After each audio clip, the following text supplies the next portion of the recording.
Hi students, బాగున్నారా? మీరు పాఠశాలకు రాలేకపోతున్నందువలన పాఠశాలని మీ వద్దకు తీసుకుని వచ్చే ప్రయత్నం చేస్తున్నాము. ఈ లెసన్స్ అన్నీ ఫాలో అవ్వండి, చక్కగా వినండి. ఏమైనా డౌట్స్ ఉంటే ఫర్దర్ క్లారిఫై చేసుకోవడానికి ప్రయత్నించండి. The topic of the day. ఈరోజు మనము వాస్తవ సంఖ్యల గురించి తెలుసుకుందాం.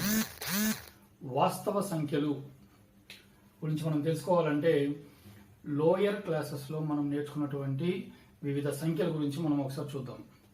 సంఖ్యల యొక్క అవసరం మనకు లెక్కించడంతో ప్రారంభమైంది. కాబట్టి అలా లెక్కించడానికి ఉపయోగించే సంఖ్యలనే సహజ సంఖ్యలు అంటారు.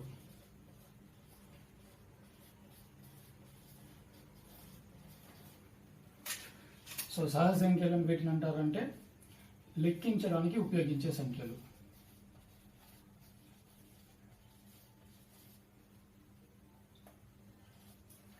లెక్కించడానికి ఉపయోగించే సంఖ్యలనే సహజ సంఖ్యలు అంటారు.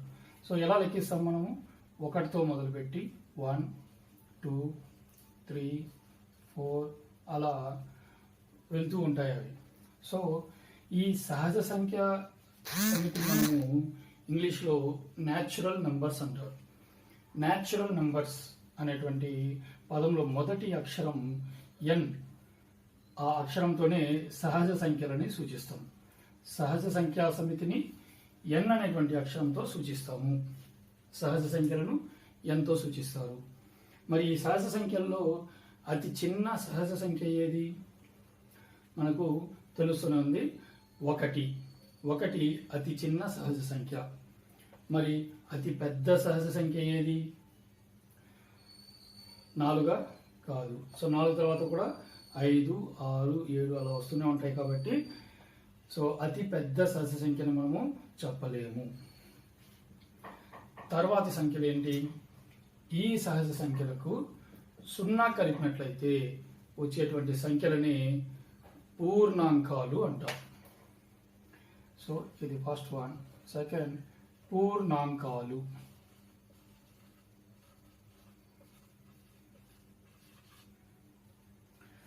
పూర్ణాంకాలకి ఎలా వచ్చాయి మనకు? పూర్ణాంకాలు అంటే ఏవేవి ఉంటాయి?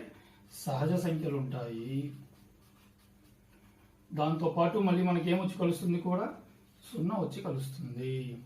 అలా 0తో కలిపినటువంటి సహజ సంఖ్యలను మనం ఏమంటాము? పూర్ణాంకాలు అంటాము. పూర్ణాంకాలను ఇంగ్లీష్లో హోల్ నంబర్స్ అంటారు. హోల్ నంబర్స్ అనేటువంటి పదంలో నుంచి మొదటి అక్షరం డబ్ల్యూని తీసుకొని పూర్ణాంకాలని సూచిస్తారు. సో పూర్ణాంకాలలో అతి చిన్న పూర్ణాంకం ఏది? 0. మరి అతి పెద్ద పూర్ణాంకం ఏది? ఇక్కడ కూడా మనము చెప్పలేము. గుడ్. మరి సో 1, 2, 3, 4 ఇలా చూసాము. దాని ముందర 0 వచ్చింది. మరి 0 కంటే ముందర కూడా ఇంకా ఏమైనా సంఖ్యలు ఉంటాయా? ఎస్, ఉంటాయి. ఏవవి? అలా చూసినట్లయితే మనకు సహజ సంఖ్యలు ఉన్నాయి.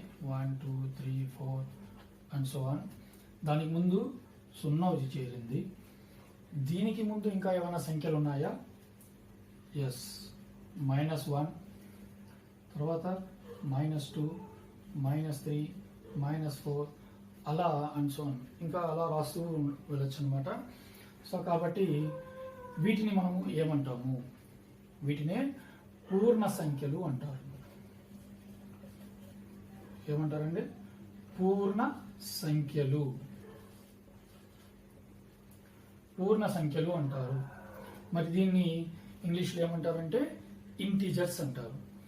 ఐతో కూడా సూచిస్తారు, కానీ జడ్తో సూచించడం ప్రాచుర్యంలోకి వచ్చింది. సో పూర్ణ సంఖ్యలను జడ్తో సూచిస్తారు. జడ్ అనేటువంటి అక్షరము జాలెన్. జాలెన్ అనేటువంటి జర్మన్ పదం నుంచి వచ్చిందనమాట. దీనికి అర్థము నంబర్ అని, టు కౌంట్ అని అర్థాలు ఉన్నాయి. సో జడ్ అంటే పూర్ణ సంఖ్యలు. మరి ఈ పూర్ణ సంఖ్యల్లో అతి చిన్న పూర్ణ సంఖ్య, అతి పెద్ద పూర్ణ సంఖ్యని చెప్పండి, ఏంటది? సో ఈ పూర్ణ సంఖ్యల్లో ఎక్కడన్నా మనం ఈ సమితిలో చూసినట్టయితే ఎడమ వైపు వెళ్ళే కొద్దీ ఆ సంఖ్యల యొక్క విలువ తగ్గుతూ వెళ్తుంది. మనకి ఎప్పుడైతే అతి చిన్న సంఖ్య కావాలనో మనము ఎడమవైపుకి వెళ్ళాలి. ఇలా వెళ్ళినట్లయితే ఈ చివరిలో ఉన్నటువంటి అతి చిన్న సంఖ్యని చూసినట్లయితే మనము చెప్పగలమా అండి? -3, తర్వాత మళ్ళీ -4, -5 అలా వెళ్తూనే ఉంటుంది. కాబట్టి అతి చిన్న పూర్ణ సంఖ్యని కూడా చెప్పలేము. మరి అయితే అతి పెద్ద పూర్ణ సంఖ్య ఏదండి? మనకు చెప్పలేము. Very good. సో ఇప్పుడు ఈ పూర్ణ సంఖ్యలు చూసినట్లయితే దీంట్లో మళ్ళీ కూడా కొన్ని భాగాలుగా విభజించుకోవచ్చు. వీటిలో మనం చూసినట్లయితే ఇక్కడ ఈ సంఖ్యలనే మనము సహజంగా చెప్పుకున్నాము, ఇవి ధన సంఖ్యలో అవుతాయి. సో ఈ పూర్ణ సంఖ్యల్లో ఉన్నటువంటి ఈ ధన సంఖ్యలనే ధన పూర్ణ సంఖ్యలు అని చెప్తాం అన్నమాట. ధన పూర్ణ సంఖ్యలు ఏవండి అవి? సో సున్నాకి కుడివైపు ఉన్నటువంటి ఈ సంఖ్యలను ధన పూర్ణ సంఖ్యలు అంటారు. ఏవి? 1, 2, 3, 4 సో ఆన్. సో అవి సహజ సంఖ్యలే అవుతాయి. మరి సున్నకు ఇటువైపు ఎడమవైపు ఉన్నటువంటి సంఖ్యలను ఏమంటారు? రుణ పూర్ణ సంఖ్యలు అంటారు. రుణ పూర్ణ సంఖ్యలు. సో సున్నకు ఎడమవైపు ఉన్నటువంటి మైనస్ గుర్తు కల సంఖ్యలు అనమాట. -1, -2, -3, -4 అలా రాసి ఉంటాం. ఇప్పుడు ధన పూర్ణ సంఖ్యలకు సున్నాను కూడా తీసుకున్నాం అనుకోండి, వాటిని ఏమంటారు? 0, 1, 2, 3, 4 ఇలా. సో మనం ఏం చేద్దాం? ధన సంఖ్యలతో పాటు సున్నాను కూడా కలుపుకున్నాం. అప్పుడు అవి ఎటువంటి పూర్ణ సంఖ్యలు అవుతాయి? అఫ్ కోర్స్ వాటిని మనము పూర్ణాంకాలు అనొచ్చు. అవి ఎటువంటి పూర్ణ సంఖ్యలు అవుతాయి అనేది ప్రశ్న. వీటిని మనం ఏమంటాం? సో మనం ధన సంఖ్యలు అని చెప్పచ్చా, ధన పూర్ణ సంఖ్యలు అని చెప్పచ్చా అంటే కూడదు. ఎందుకంటే 0 ధన సంఖ్య కాదు. కాబట్టి మనం దీన్ని ఏమన్నాలంటే పూర్ణ సంఖ్యల్లో మనము రుణ సంఖ్యలను వదిలేసాం. కాబట్టి వీటిని రుణేతర పూర్ణ సంఖ్యలు అంటాం. రుణేతర పూర్ణ సంఖ్యలు అంటాం వీటిని. అలాగే రుణ సంఖ్యలతో పాటు సున్నాను కూడా తీసుకున్నట్లయితే 0, -1, -2, -3, -4 అలా తీసుకున్నట్లయితే వీటిని ఏమంటారంటే, ఇప్పుడు మనం 0 తీసుకున్నాం, -1, -2, -3 తీసుకున్నాం, ధన సంఖ్యలను వదిలేసాము. కాబట్టి వీటిని ధనేతర పూర్ణ సంఖ్యలు అంటారు. ధనేతర పూర్ణ సంఖ్యలు అంటారు. ఇవి పూర్ణ సంఖ్యల్లో ఉన్నటువంటి భాగాలు అన్నమాట. మరి తర్వాత సంఖ్యలు ఏంటో ఇప్పుడు పూర్ణ సంఖ్యలు అయ్యింది. తర్వాత మనకు ధన సంఖ్యలు చూసాము, 0 చూసాము, వాటి గుణాలు చూసాము. ఇంకా నెక్స్ట్ ఏంటి? ఇంకేం సంఖ్యలు వచ్చి చేరుతాయి? నెక్స్ట్ రావాల్సింది భిన్నాలు. మరి వాటిని ఏమంటారు? వాటిని మనము అకరణీయ సంఖ్యలు అంటాం.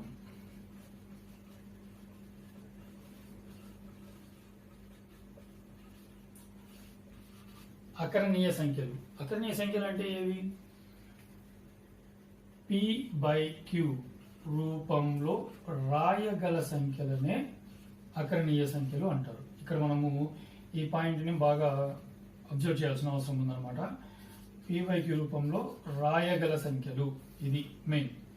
సో రూపంలో ఉండాల్సిన అవసరం లేదన్నమాట. P/Q రూపంలో రాయగలిగితే లేదా P/Q రూపంలోకి మార్చగలిగితే వాటిని మనము అకరణీయ సంఖ్యలు అంటాం. సో భిన్నాలు P/Q అనేది ఒక భిన్నం, అంటే భిన్న రూపంలోకి రాయగలగాలి.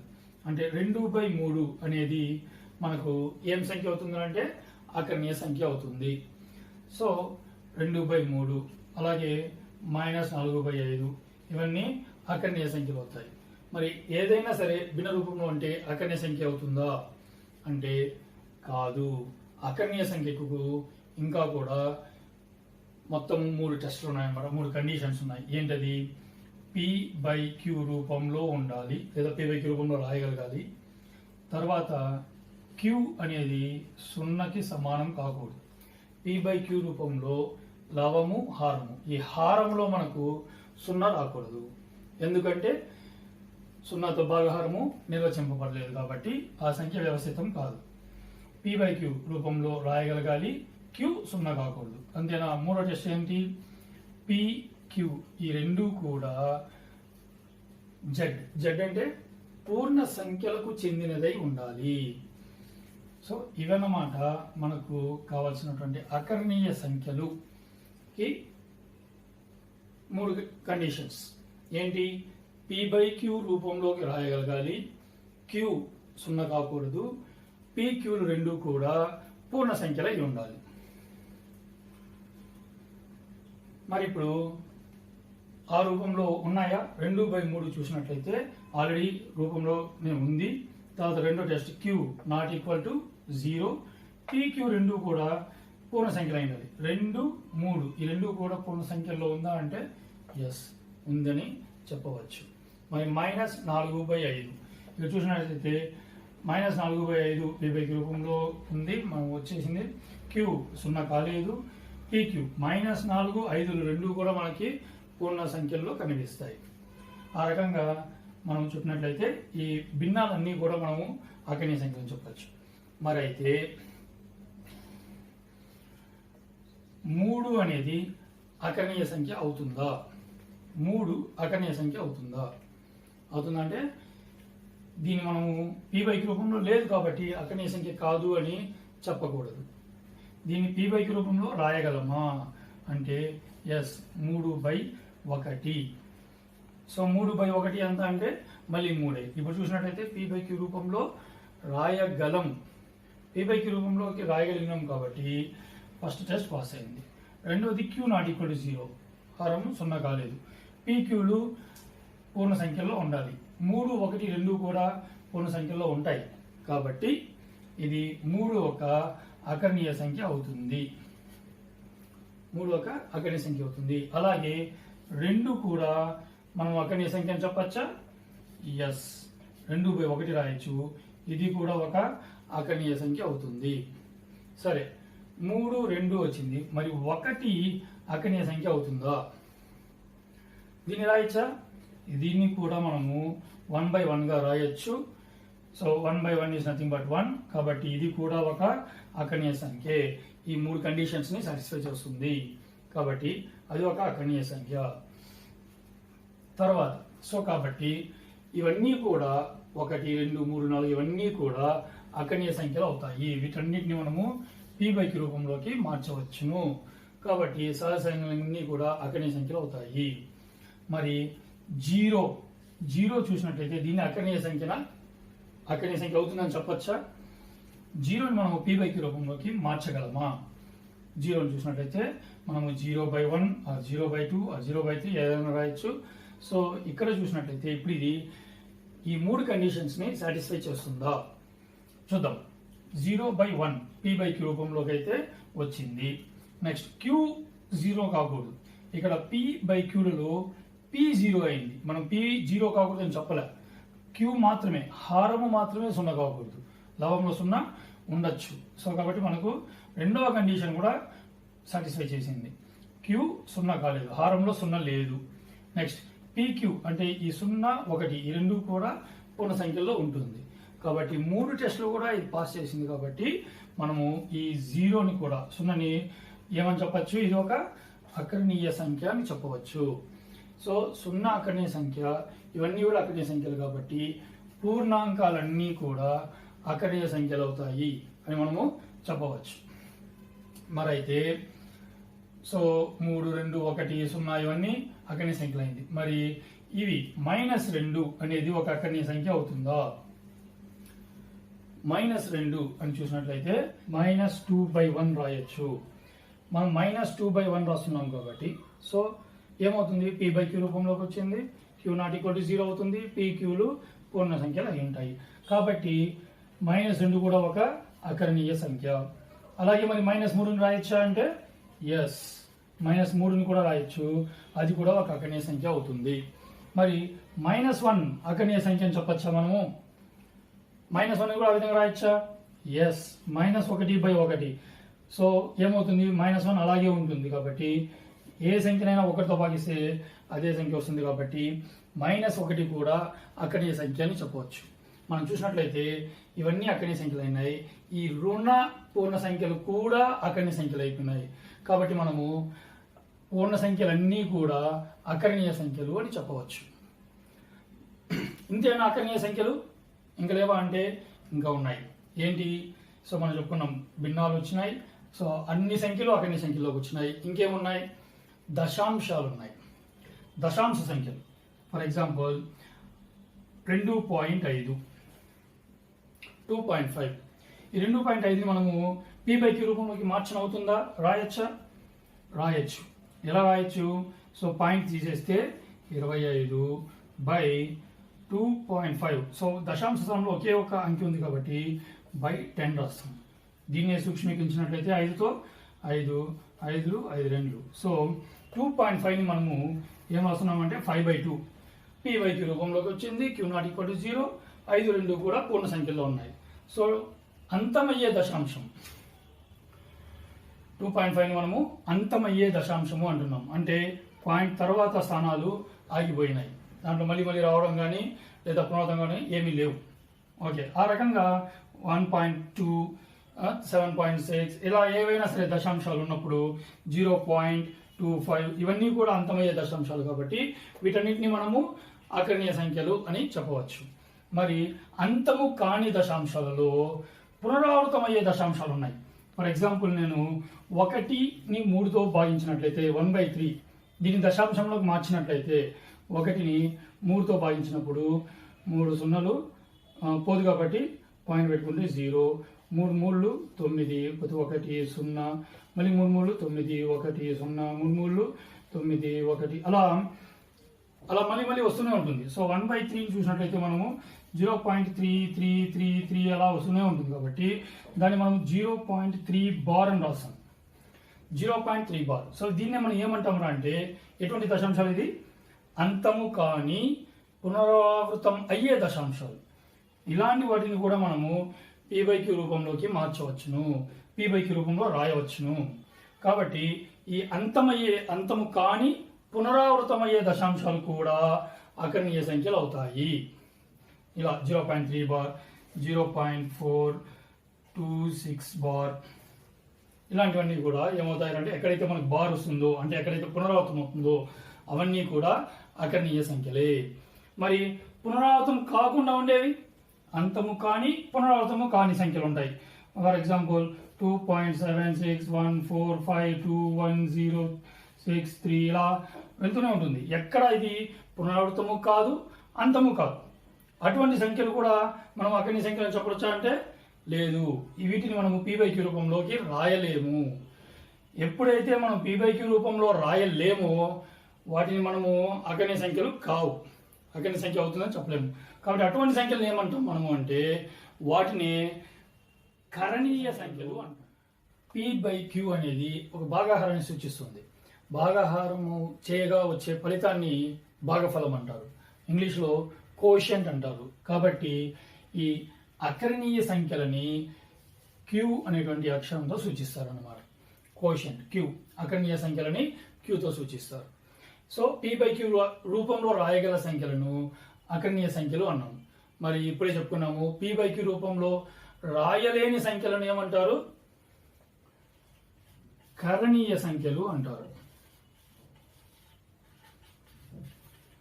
కరణీయ సంఖ్యలు. సో అవి కాదు కాబట్టి q డాష్, వీటిని q డాష్తో కానీ ఇంకా ఇంగ్లీష్లో వీటిని సెట్స్ అంటారు కాబట్టి ఎస్తో కానీ సూచిస్తారనమాట. కరణీయ సంఖ్యలు అంటే p/q రూపంలో రాయలేనటువంటి సంఖ్యలు ఏవవి?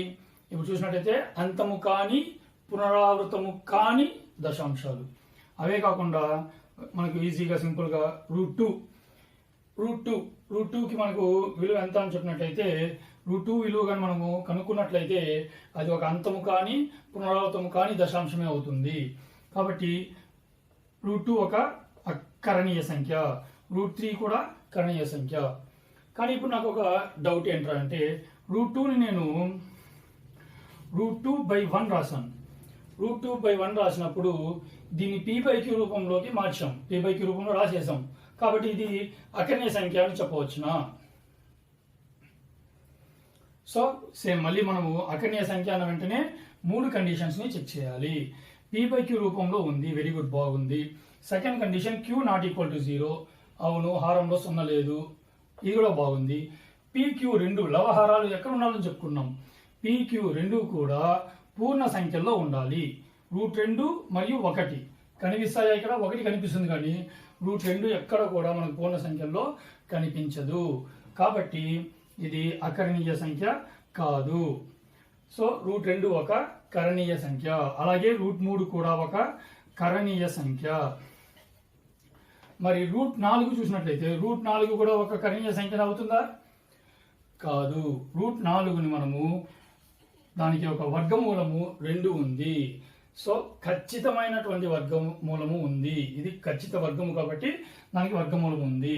2 మనకు ఒక అకరణీయ సంఖ్య అని తెలుసు కాబట్టి 2 ఒక అకరణీయ సంఖ్య కాబట్టి √4 కూడా అకరణీయ సంఖ్య అవుతుంది. మరి √5ను ఆ విధంగా అవకాశం ఉందా? లేదు. √5 కరణి. √5, √6, √7 ఇంకా √8 ఇవన్నీ కూడా కరణీయ సంఖ్యలు అవుతాయి.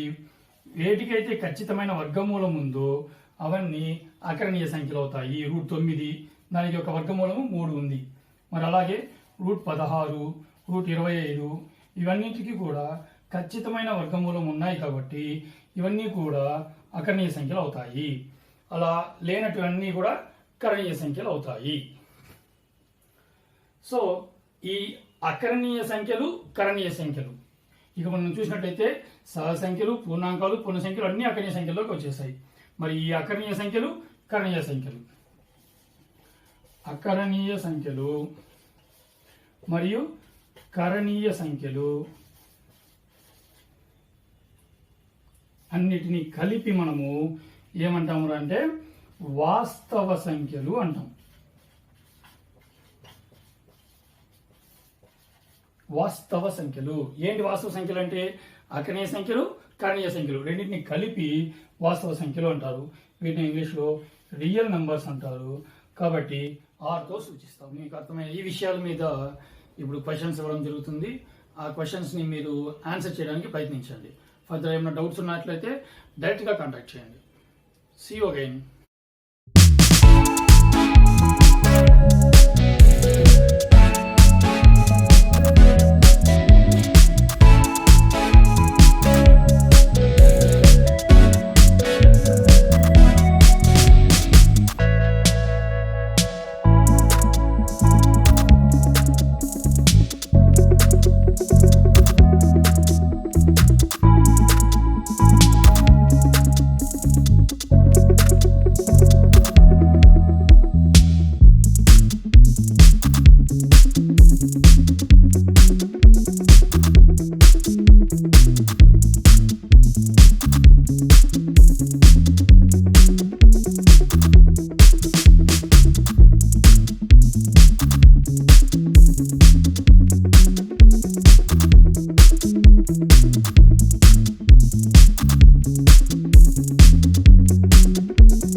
Thank you.